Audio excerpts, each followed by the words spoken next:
तो अभी आप दर्शकों को क्या संदेश देना चाहेंगे, मतलब भैंस की डेयरी के लिए? सर अभी संदेश देने योग्य तो हो ही नहीं है। नहीं, फिर भी जब टाइम आएगा तब देखेंगे। फिर अभी भी तो थोड़ा हम बहुत क्या कहना चाहते हैं अपने अनुभव के हिसाब अभी से? तो हम खुद आप इम्प्रूव कर रहे हैं। साथियों नमस्कार, आपका एक बार फिर से स्वागत है आपके अपने यूट्यूब चैनल पशु दर्शन में। तो जब मुर्रा भैंसों की बात आती है तो हर आदमी के मन में एक ही विचार आता है कि मुर्रा अगर देखनी है या मुर्रा परचेज करनी है, अच्छी मुर्रा कहाँ मिलेगी, तो अपना सीधा सीधा दिमाग में हरियाणा का रुख करते हैं लोग। लेकिन मेरे को भी पहले नहीं पता था भी हनुमानगढ़ में भी कोई एक साथी हैं जो भैंसों पे मुर्रा नस्ल पे अच्छा काम कर रहे हैं काफ़ी समय से। तो हमारे एक साथी ने आज बताया और मैं यहाँ पहुँचा तो डेयरी देखी तो बड़ी तबीयत खुश हो गई। तो आज जो पशुपालक हैं अपने इनसे मिलेंगे, इनसे अपने जानेंगे कि इन्होंने कहाँ से शुरू किया, इनके जो सफलता की जो ये संघर्ष की कहानी है इसमें क्या क्या मोड़ आए। तो सर आपका चैनल पे स्वागत है। नमस्कार जी सभी भैया को। तो दर्शक जानना चाहते हैं आपका परिचय। मेरा नाम जसकरण सिंह है सर जी। जिला और तहसील हनुमानगढ़ जी। गांव बावरमेलडानी। तो अपने डेयरी क्या नाम से है? डेयरी अपने दशमेश डेयरी के नाम पे है। ठीक है। दशमेश डेयरी फार्म। साथियों को अपना फ़ोन नंबर और बता दीजिए। 99 507 18 638। ठीक है सर, आपका भी बहुत बहुत स्वागत है चैनल पे। तो पहले तो हम जानना चाहेंगे कि आपका ये मुर्रा का शौक़ कहाँ से शुरू हुआ? सर हमें शौक तो शुरू से ही था जी। पहले हमारे पिताजी को शौक था और उससे ही हमारा शौक आगे बढ़ा है। बिल्कुल, क्योंकि अपने फार्मर फैमिली से आते हैं तो पशुओं से तो अपना नाता शुरू से रहा ही है। हाँ जी, शुरू से ही नाता रहा है पशुओं से। पहले हमारे पास पशु बहुत अच्छे थे जी, लेकिन बीच में थोड़ी गड़बड़ होने के कारण इनब्रीडिंग हो गई थी। ठीक है। एक हमारे भैंस ही रखते थे क्या शुरू से? नहीं, शुरू से ही भैंस। गाय तो हमारा काम ही नहीं है जी। शुरू से भैंस ही रखते थे। बहुत बढ़िया भैंस थी, 20-22 लीटर वाली भैंस थी। उसका हमने बच्चा पाल लिया था। उसी भैंस का बच्चा आपने बुल बना लिया? हाँ, उसी भैंस का बच्चा बुल बना लिया और वो आगे बुल मान लो उसके बच्चियों पे और उसकी माँ पे छोड़ा गया हमसे गलती से। वहाँ से हमारी ब्रीडिंग एक बार बिल्कुल समाप्त की तरफ चली गई थी। बिल्कुल। उसके बाद हमने दूसरी बार मान लो 2013 में फिर हम और लेके आए थे भैंस, ये बड़े वाली। मतलब कहने का मतलब है कि आपको उस टाइम पता नहीं था, तो इन ब्रीडिंग की वजह से जो ब्रीड आपके पास बहुत नायाब ब्रीड थी मुर्रा की, वो सारी की सारी खराब हो गई। सारी की सारी खराब हो गई थी। उसके बाद में फिर आपने बुल नया लिया या कृत्रिम गर्भाधान पे गए या क्या किया? नहीं, बुल नहीं लिया सर हमने। उसके बाद हम सीमन पे चले गए हैं। अच्छा, एआई पे? हाँ, एआई पे चले गए हैं। उसके बाद हम यही करवाते हैं, अब बुल नहीं हमने रखा है कोई भी। बिल्कुल, हाँ, क्योंकि बुल एक ही बुल रोज रोज बदलना भी तो बड़ी बात है। हाँ सही है। वैसे भी सर बुल फिर इतना मुश्किल हो जाता है, संभालना भी मुश्किल हो जाता है, लेकिन फिर भी कोई ना कोई छोड़ देता है। इन ब्रीडिंग की दिक्कत बहुत सबसे बड़ी समस्या है। बिल्कुल। और यही में एक ये भी फायदा है, आप तो ले ही रहे हो भी अपने मनपसंद का कोई भी बुल चाहे इंडिया में चाहे कहीं भी खड़ा है उसी का सीमन अपने भैंस से इंसेमिनेट करवा सकते हैं। सही बात है सर ये। तो उसके बाद में कौन कौन से बुल से आपने शुरू किया? सर हमने शुरू किया था सुल्तान और अर्जुन कुंगर से। अर्जुन कुंगर और सुल्तान 2017 में जी। जो पहले हमने सीमन रखवाए हैं मतलब वो 2017 में रखवाए हैं। एक तो अर्जुन का रखवाया था और एक रखवाया था अपने सुल्तान का, एलडीएफ का। उस टाइम मादा ही आई क्या? हाँ, दोनों मादा ही आई थी सर। लो, ये परमात्मा की अच्छी कृपा होगी आप पे। अच्छी कृपा है सर हमारे पे।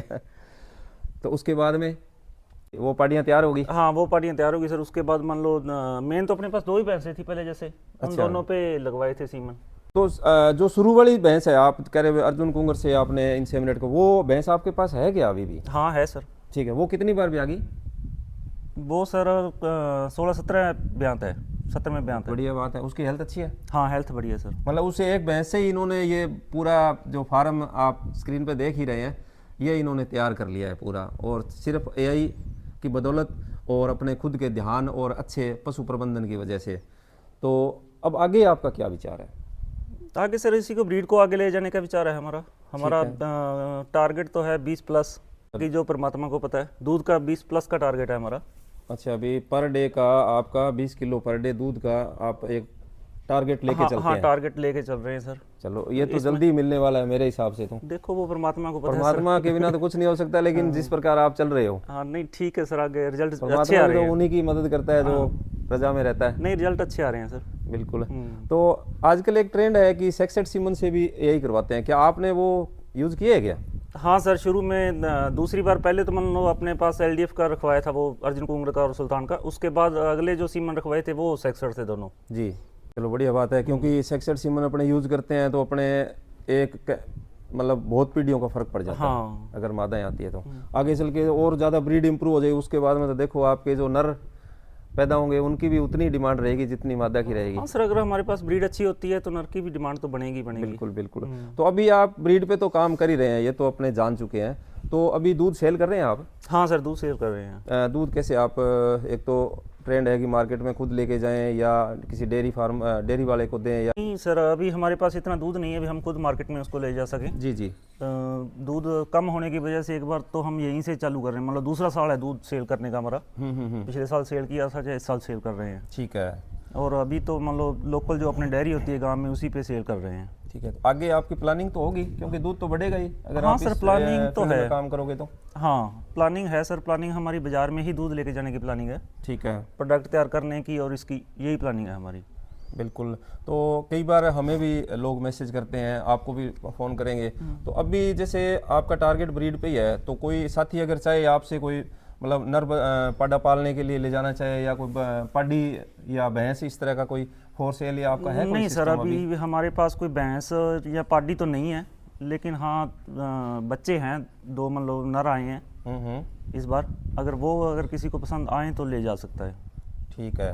आप कह रहे हो भी अब एआई पे जा रहे हैं, तो आप ये डेयरी के लिए, मैं जहाँ तक मानता हूँ कि डेयरी में एक समस्या आती है कि एक तो पशुओं में जो पशु बीमार होता है तो ट्रीटमेंट के लिए, वो तो ट्रीटमेंट तो देखो आजकल सुविधाएं अच्छी हो गई हैं। हाँ जी, हाँ जी। लेकिन एक डेयरी फार्मर के पास एक समस्या ये आती है कि उसको जो पशुओं का प्रबंधन और जो कृत्रिम गर्भाधान से कैसे मतलब एक पशु की ब्रीड को इम्प्रूवमेंट किया जाए, क्योंकि अपने महंगा पशु खरीदना हाँ जी, बहुत हाँ जी। मुश्किल है और यही से उसको महंगे पशु में कन्वर्ट करना एक बहुत ही सरल तरीका है। हाँ जी। तो आप यहाँ कौन है आपके ऐसे टेक्नीशियन जिन्होंने इतनी बड़ी मतलब डेयरी? सर हमारे बिल्कुल भाइयों की तरह है, मेन काम तो इन्होंने ही चालू किया है हमारा। जी। भी पहले हमारा इसकी तरफ ध्यान नहीं था बिल्कुल भी, लेकिन डॉक्टर राधे जी है हमारे पास। अच्छा, राधे श्याम जी। हाँ जी, डॉक्टर राधे श्याम जी हैं, उन्होंने हमारा बहुत साथ दिया है, भाइयों की तरह चलते हैं बिल्कुल। बिल्कुल बिल्कुल। हाँ, भी ज़्यादा काम मान लो शुरू उन्होंने ही करवाया, हमारा ब्रीडिंग पे हम दोनों का ही ध्यान गया है।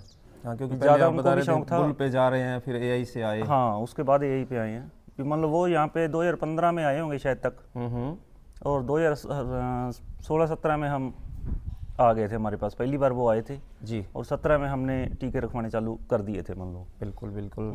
तो मैं चैनल की तरफ से उनको भी धन्यवाद देना चाहूँगा और राधे श्याम जी को भी ये संदेश देना चाहूँगा कि अगर आपकी तरह कोई मोटिवेटेड फार्मर हैं, अगर उनको मिले तो वो भी उनसे संपर्क करें, और उनकी भी ये ड्यूटी है कि वो उनको भी ब्रीड इम्प्रूवमेंट में थोड़ा हाँ सही है उनका सर, सहयोग करें। नहीं हमारा बहुत अच्छा चल रहा है सर, बाकी डॉक्टर भी बहुत बढ़िया है हमारा, अब तक कोई दिक्कत भी नहीं आई है, मान लो भैंस कोई ना रहने की या वो, अभी तक तो दिक्कत नहीं आई है कोई भी। ठीक है, बहुत अच्छी बढ़िया बात चल रहा है। तो अभी आप दर्शकों को क्या संदेश देना चाहेंगे मतलब भैंस की डेयरी के लिए? सर अभी संदेश देने योग्य तो हो ही नहीं है, नहीं, फिर भी जब टाइम आएगा तब देखेंगे। फिर भी थोड़ा बहुत क्या कहना चाहते हैं अपने अनुभव के हिसाब अभी से? तो हम खुद आप इम्प्रूव कर रहे हैं। नहीं अभी तो सर हम खुद ही इम्प्रूव कर रहे हैं, अभी तो हम सीख रहे हैं। चलो देखो, ये तो इनका बड़प्पन है कि ये अभी अपने को एक स्टूडेंट ही मानते हैं डेयरी फार्मिंग के लिए। तो साथियों, ये वीडियो आपको कैसा लगा ये कमेंट में ज़रूर बताएं, और जो आपने इस फार्म की जो ब्रीड देखी है वो आपको कैसी लगी, अन्य फार्म भी आपने विजिट किए होंगे तो आप कमेंट में ज़रूर बताएं। और अगर हनुमानगढ़ राजस्थान के आसपास अगर कोई साथी है, अगर इनसे मिलना चाहे, इनसे कोई गाइडेंस लेना चाहे, तो इनके स्क्रीन पे नंबर मैं डाल रहा हूँ, तो आप इनको फ़ोन करके आप विजिट भी कर सकते हैं और इनसे राय भी ले सकते हैं। तो मिलते हैं नए वीडियो में जल्दी, तब तक के लिए धन्यवाद। ठीक है सर, आपको बहुत बहुत थैंक यू धन्यवाद। सर, मिलते हैं। सभी देखने वालों को धन्यवाद।